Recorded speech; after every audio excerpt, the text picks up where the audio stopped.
Hi friends, ఈరోజు వీడియోలో మనము ఇలాగ ప్రిల్స్ అన్నీ ఈక్వల్‌గా వచ్చేలాగా, అలానే ఎల్బో వరకు ఎలా స్టిచ్ చేశాను, పఫ్ హ్యాండ్ అనేది చాలా ఈజీగా కొత్త వరకు కూడా అర్థమయ్యే విధంగా అయితే చూపిస్తాను. ఇది వచ్చేసి లెహంగా బ్లౌజ్ అండి. ఫ్రంట్ ప్రిన్సెస్ కటింగ్‌లో ఇలా స్టిచ్ చేశాను. బ్యాక్ వచ్చేసి మనకి ఈ షేప్‌లో పెట్టాను. ఇది ఎలా కట్ చేసి స్టిచ్ చేయాలో కూడా ఉంది మన ఛానల్‌లో, చెక్ చేయండి. ఈరోజైతే ఇలా పఫ్ హ్యాండ్ ఎలా కట్ చేసుకోవాలో చూద్దాము. ఫోల్డింగ్ అనేది లైనింగ్ మన వైపు ఉంది కదా, ఇప్పుడు దీన్ని ఇంకొక ఫోల్డింగ్ చేసుకోండి. అంటే మొత్తం మనకి 4 లేయర్స్ మీద ఉంటుంది. ఫోల్డింగ్ అనేది మన వైపు ఉండాలి. కిందన క్రాస్‌లు ఏమైనా ఉంటే ఫస్టే మనం క్రాస్‌లు అనేది తీసేసుకోవాలి. ఇప్పుడు వచ్చేసి వీళ్ళు బాడీ మెజర్ అయితే నేను మెజర్‌మెంట్స్ తీసుకున్నాను. చూడండి, వీళ్ళది 10 ఇంచెస్ పెట్టమన్నారు. అంటే 1 ఇంచ్ యాడ్ చేసుకుంటున్నాను. ఒకవేళ మీరు 11 ఇంచెస్ అయితే 1 ఇంచ్ యాడ్ చేసుకొని 12 పెట్టుకోండి. అర్థమైంది కదా. ఇక్కడైతే వీళ్ళ లెంత్ వచ్చేసి 10 ఇంచెస్. దానికి 1 ఇంచ్ యాడ్ చేసుకొని ఇలా 11 ఇంచెస్‌కి పెడుతున్నాను. పైన కింద హాఫ్ ఇంచ్ ఖర్చుకి కలుపుకొని మీకు ఎంత వస్తే దానికి ఇలా 1 ఇంచ్ యాడ్ చేసుకొని ఇలా లైన్ అనేది క్రాస్ వెళ్ళకుండా మార్క్ చేసుకోండి. ఇప్పుడు కింద హ్యాండ్ లూజ్ వచ్చేసి 9 ఇంచెస్ అండి. ఈ 9ని కూడా మనం ఇలా టేప్‌తో ఫోల్డ్ చేసామంటే మనకి కరెక్ట్‌గా వస్తుంది సగం అనేది. ఇలా 4.5 వచ్చింది కదా, దీన్ని ఇలా పెట్టుకొని మార్క్ చేసుకోండి. ఇక్కడ ఖర్చులైతే నేను 2 ఇంచెస్ పెడుతున్నాను. మీరు బ్యాక్ పార్ట్ కట్ చేసినప్పుడు ఎంత పెట్టుకుంటారో అంత పెట్టుకుంటే సరిపోతుంది. ఈ పైన ఇలా 2 ఇంచెస్ పెట్టుకోండి. ఎందుకంటే కరువు తీయడానికి ఈజీగా ఉంటుంది. కిందకొచ్చేసి ఇది ఎల్బో హ్యాండ్ కాబట్టి ఎవరికైనా సరే ఇలా 3.5 పెట్టుకుంటే పర్ఫెక్ట్‌గా వస్తుంది ఎల్బో హ్యాండ్ అనేది. ఇప్పుడు మనము ఇక్కడి నుంచి కరువు తీయడానికి ఈజీగా మార్క్ చేసుకున్నాం కదా 2 ఇంచెస్. అక్కడి నుంచి మనం చంక రౌండ్ ఎలా మార్క్ చేసుకోవాలో చూడండి. ఇది చూడండి, బ్యాక్ పార్ట్ మనం ఆల్రెడీ కట్ చేసి పెట్టుకుంటాం కదా. ఈ ఖర్చు వదిలేసుకొని మనం ఇక్కడి నుంచి చెక్ చేసుకొని ఇక్కడ ఖర్చు మార్కింగ్ ఉంటుంది కదా, అసలు మార్కింగ్ అక్కడి వరకు చూసుకోండి. ఇక్కడ నాకు 7 ఇంచెస్ వచ్చింది. మీరు ఇలా బ్యాక్ పార్ట్ నుంచి తీసుకొని స్టిచ్ చేశారు అంటే పర్ఫెక్ట్‌గా సరిపోతుంది. ఇప్పుడు ఇక్కడి నుంచి కరెక్ట్‌గా పెట్టుకొని ఈ మార్కింగ్ దగ్గర 7 వచ్చింది కదా, అక్కడి వరకు ఇలా మార్క్ చేసుకోండి. ఇక్కడ 2 ఇంచెస్ ఖర్చుకి ఒక పావు ఇంచ్ తగ్గింది మనకి. పర్వాలేదు, ఖర్చుల్లోకి వెళ్ళిపోతుంది.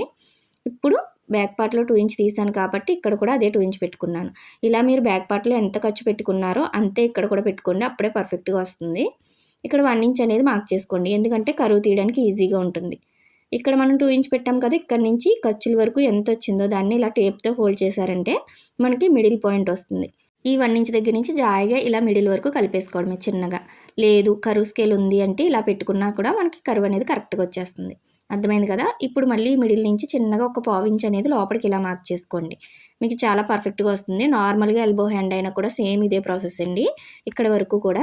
ఇప్పుడు పైన పఫ్ కోసం అయితే మార్క్ చేసుకుందాం. పైన పఫ్ కోసం కూడా మనము ఎక్కువ కావాలి అంటే 5 ఇంచెస్ వరకు కూడా పెట్టుకోవచ్చు. లేదు క్లాత్ తక్కువ ఉంది చిన్నగా పెట్టమన్నారు అంటే 2 ఇంచెస్, 1½ 3 ఇంచ్ వరకు పెట్టుకోవచ్చు. నేనైతే ఇక్కడ క్లాత్ సరిపోతుందని చెప్పి 4 ఇంచెస్ పెడుతున్నాను. ఎంత క్లాత్ ఉంటే దాన్ని బట్టి పెట్టమన్నారు. ఇప్పుడు ఇక్కడి నుంచి నేను చూపిస్తున్నట్టు ఖర్చులతో సహా చూసుకొని ఇలా మిడిల్‌కి ఫోల్డ్ చేసుకోండి. అంటే మనకి 4 ఇంచెస్ వచ్చింది కదా, ఇక్కడి నుంచి కూడా అదే 4 ఇంచెస్ మార్క్ చేసుకోండి. అర్థమైంది కదా. ఇదే 4 ఇంచెస్ పైనుంచి కూడా ఇలా మార్క్ చేసుకొని బాక్స్ అనేది డ్రా చేసుకోండి. ఎందుకంటే మనం పఫ్ తీయడానికి ఈజీగా ఉంటుంది. ఇప్పుడు నేను చూపిస్తున్నట్టు ఇలా చిన్నగా కరువు అనేది ఈ 4 ఇంచ్‌లో కలుపుకొని ఇక్కడి నుంచి కూడా మనకి ఖర్చులకి పెట్టాం కదా, ఇందులోకి ఇలా కరువు తీసేసుకోవడమే. చాలా ఈజీ అండి. ఒకవేళ మీకు ఇలా తిరగట్లేదు అంటే ఈ కరువు స్కేల్ అనేది ఇలా పెట్టుకుని ఇలాగైనా డ్రా చేసుకోవచ్చు. ఇక్కడి నుంచి ఇలా కలిపేసుకోవచ్చు. అర్థమైంది కదా. ఇలా చాలా ఈజీగా మనం పఫ్ హ్యాండ్‌కి అనేది కరువు తీసుకుంటే చాలా నీట్‌గా వస్తుంది. పఫ్ అనేది ఎక్కడ నుడతలనేది రాదు. ఇప్పుడు ఇలా ఖర్చులు కూడా మార్క్ చేసుకోండి. మీకు ఒకవేళ చిన్నగా తీసుకున్నారు అంటే అది కూడా సేమ్ ఇదే విధంగా మిడిల్ వరకు కూడా ఇలా కలిపేసుకొని కట్ చేసుకోవడమే. మీకు ఒకవేళ తెలియట్లేదు అంటే నేను ఆల్రెడీ చిన్నగా పఫ్ ఎలా పెట్టాలి అనేది కూడా పెట్టానండి. లాస్ట్‌లో నేను ఎండ్ స్క్రీన్‌లో ఇస్తాను, కావాలి అంటే చెక్ చేయండి.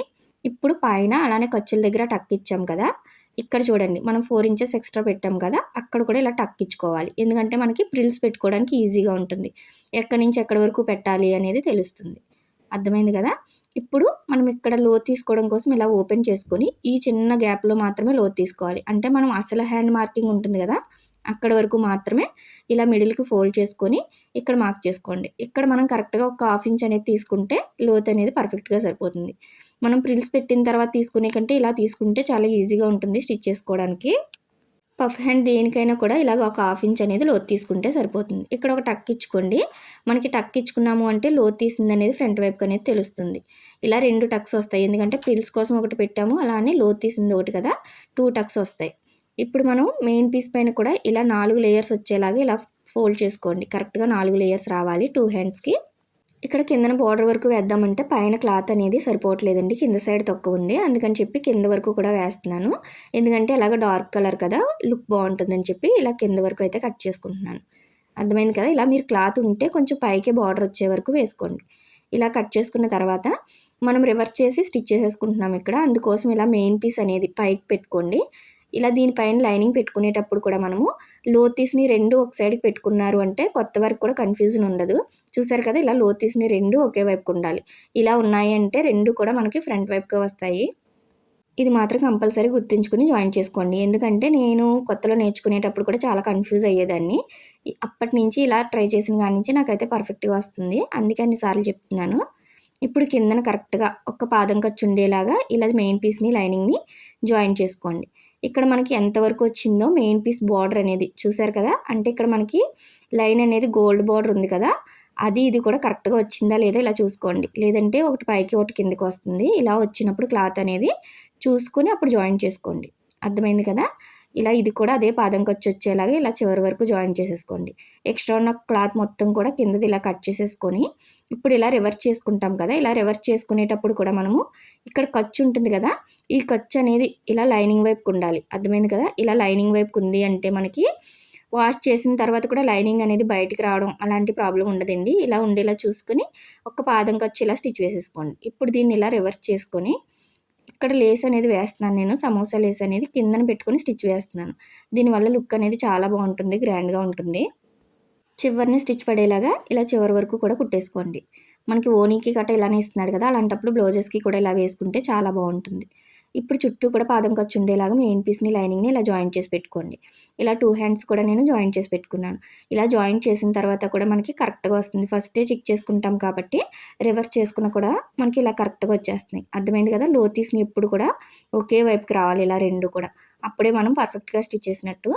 Front part, back part join చేసి పెట్టుకుంటాం కదా! అయితే ఇక్కడ ఖర్చు ఉంటుంది కదా! జాయిన్ చేసిన ఖర్చు అనేది షోల్డర్ ఖర్చు ఎప్పుడు కూడా బ్యాక్ వైపుకే ఉండాలండి. ఏ బ్లౌజ్ అయినా సరే ఇలా బ్యాక్ పార్ట్ వైపు పెట్టుకొని, ఇప్పుడు లో తీసిందనేది ఫ్రంట్ వైపుకి ఉందా లేదా చెక్ చేసుకున్న తర్వాత, ఇలా మిడిల్ నుంచి కరెక్ట్‌గా మనం ఆల్రెడీ టక్ ఇస్తాం కదా హ్యాండ్‌కి, అలానే మిడిల్ షోల్డర్ కుట్టు. అక్కడ కరెక్ట్‌గా వచ్చేలాగా ప్రిల్స్ అనేది ఇలాగా మన వైపుకి పెట్టుకుంటూ రావాలి. అర్థమైంది కదా! మీకు 2 విధాలుగా చూపిస్తాను ఎలా స్టిచ్ చేసుకోవచ్చు అనేది.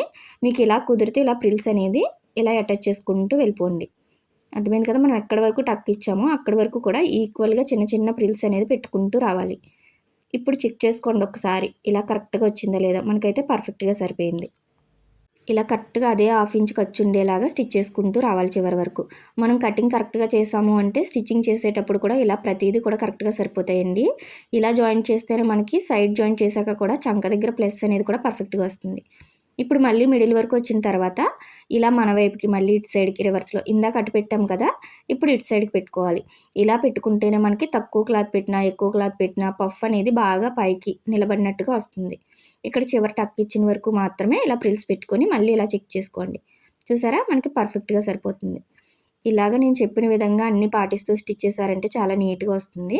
ఇలా చివరి వరకు కుట్టుకున్న తర్వాత మళ్ళీ రివర్స్‌లో అదే స్టిచ్ పైన స్టిచ్ వచ్చేలాగా స్టిచ్ చేసుకోండి. మనం ఎప్పుడు కూడా మిడిల్ నుంచి జాయింట్ చేసుకుంటే హ్యాండ్ అనేది చాలా పర్ఫెక్ట్‌గా వస్తుంది. ఇలా మిడిల్‌కొచ్చేయండి. అర్థమైంది కదా! ఇలా వస్తుంది నీట్‌గా. మీకు ఒకవేళ ఇలా పెట్టడం రావట్లేదు అంటే, మనం నార్మల్‌గా ముందే బుట్ట పెట్టుకొని ఎలా జాయిన్ చేసుకోవాలో కూడా చూపిస్తాను చూడండి. ఈ హ్యాండ్ అనేది అలా పెట్టి చూపిస్తాను. మనం టక్స్ ఇచ్చుకున్నాం కదా! ఫస్టే ఇలా టక్స్ ఇచ్చుకున్న దగ్గర నుంచి ఇలా స్టిచ్ వేసుకోండి. చిన్న చిన్న ప్రిల్స్ అనేది ఇలా ఫస్ట్ మన వైపుకి పెట్టుకుంటూ వస్తున్నాం. అర్థమైంది కదా! మిడిల్ వరకు కరెక్ట్‌గా అలానే పెట్టుకోవాలి. ఇప్పుడు మిడిల్ నుంచి రివర్స్‌లో అటు సైడ్‌కి. ఇలా పెట్టుకుంటూ కరెక్ట్‌గా మనం ఎక్కడ టక్ ఇచ్చామో అక్కడి వరకు పెట్టుకోండి. మీకు ఇలా ఈజీగా ఉంటే ఇలా పెట్టుకొని జాయిన్ చేసుకోవచ్చు. లేదు ఫస్ట్ నేను చూపించిన విధంగా కూడా జాయిన్ చేసుకోవచ్చు. ఇలా మనం ప్రిల్స్ ఎక్కడి వరకు పెట్టుకోవాలి అనేది అర్థమైంది కదా! అలానే ఆపోజిట్‌లో పెట్టుకోవడం వల్ల కూడా మనం ఇలాగ పఫ్ అనేది బుట్టలా లెగుస్తుంది. చాలా నీట్‌గా ఉంటుంది స్టిచ్ చేసిన తర్వాత. ఇలా వస్తాయి. ఈక్వల్‌గా వస్తాయి. ఇప్పుడు మనము జాయిన్ చేసుకున్న తర్వాత షోల్డర్ కుట్టు కరెక్ట్‌గా ఉందా లేదా, అలానే ఫ్రంట్ వైపుకి లోతు తీసింది వచ్చిందా లేదా చూసుకొని ఇలా జాయిన్ చేసుకోండి. మిడిల్‌లో కరెక్ట్‌గా పాయింట్ ఉంది కదా! అక్కడ పెట్టుకొని అక్కడి నుంచి హాఫ్ ఇంచ్ ఖర్చు ఉండేలాగా ఇలా జాయిన్ చేసుకుంటూ వెళ్ళిపోవడమే. చూడండి కరెక్ట్‌గా సరిపోతుంది. మీకు ఇలా ఈజీగా ఉంది అంటే ఇలా ట్రై చేయండి. లేదు ఫస్ట్ చెప్పినట్టే బావుంది అంటే అలా ట్రై చేయండి. ఎలా అయినా కూడా మనకి పర్ఫెక్ట్‌గా సరిపోతుంది. మళ్ళీ అదే స్టిచ్ పైన కరెక్ట్‌గా వచ్చేలాగా స్టిచ్ చేసుకుంటూ వచ్చేయండి. మనకి ఖర్చు మాత్రం ఎంతైతే పెట్టుకున్నామో చివరి వరకు అదే ఖర్చు ఉండాలి. అప్పుడే ఫినిషింగ్ అనేది మొత్తం బ్లౌజ్ అనేది నీట్‌గా వస్తుంది. అర్థమైంది కదా! అలానే సైడ్ జాయింట్ అంతా లోడింగ్ పద్ధతిలో ఎలా స్టిచ్ చేసుకోవాలి, చంక దగ్గర ప్లస్ అనేది పర్ఫెక్ట్‌గా ఎలా రావాలి అనేది కూడా చూపించాను. చూడకపోతే చెక్ చేయండి. చూసారా? ఫ్రిల్స్ అన్నీ ఈక్వల్‌గా నీట్‌గా వస్తాయి. దీని కటింగ్, స్టిచ్చింగ్ బ్లౌజ్ కూడా ఆల్రెడీ పెట్టానండి. ఫ్రంట్ అనేది స్టార్ నెక్ పెట్టి మొత్తం జాయిన్ చేసిన తర్వాత ఇలా వస్తుంది మనకి. చాలా బావుంటుంది. 2 లెహెంగాస్ అయితే సేమ్ ఒకేలా స్టిచ్ చేపించుకున్నారు. మీకెలా అనిపించింది కామెంట్ చేయండి. నచ్చినట్టయితే లైక్ చేయండి, షేర్ చేయండి, సబ్స్క్రైబ్ చేసుకోండి. Thank you for watching.